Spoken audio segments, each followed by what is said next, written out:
È un momento importante per la Società Filologica Friulana vedere la continuità di questa nostra iniziativa che riguarda l'identità del Friuli, riguarda lo sport, riguarda i valori, riguarda le persone che si impegnano in questa dimensione che è così importante anche per le giovani generazioni, anche per la veicolazione, per la comunicazione appunto di quelle che sono le eccellenze della nostra terra. In questa occasione quindi abbiamo questa importante collaborazione con la Web Cividale, che è una squadra di punta del campionato italiano che ci impegna in un ulteriore settore sportivo che appunto tanto successo ha soprattutto nella nostra terra. Questo vuol dire valorizzare l'identità, valorizzare la cultura, valorizzare la lingua e tutto quello che è il nostro territorio.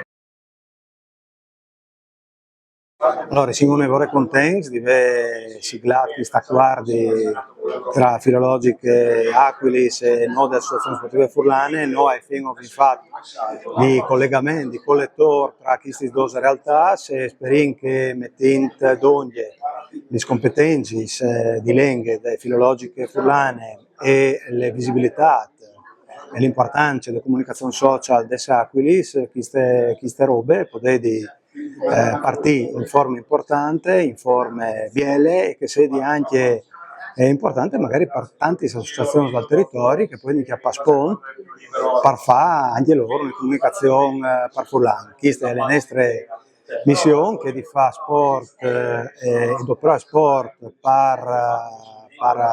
portare le leghe e dunque io penso che sia stata proprio centrale le nostre missioni con questi accordi.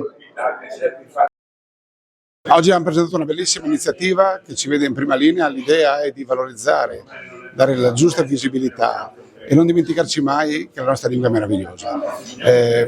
Abbiamo firmato questo protocollo d'intesa per far sì che d'ora in poi la nostra comunicazione, nel limite del possibile, sia anche in lingua friulana. Noi ci sentiamo molto friulani, molto rappresentanti di questa terra. L'Aquila è il nostro simbolo, i colori sono giallo-blu, i nostri tifosi in curva, la brigata fa striscioni in lingua friulana. Insomma, crediamo di essere un bel biglietto da visita per il nostro territorio e quindi da oggi non c'è solo sostanza ma anche forma. E quindi ci sentiamo ancora di più paladini e portabandiera di una terra che ci vuole bene e a cui noi vogliamo benissimo.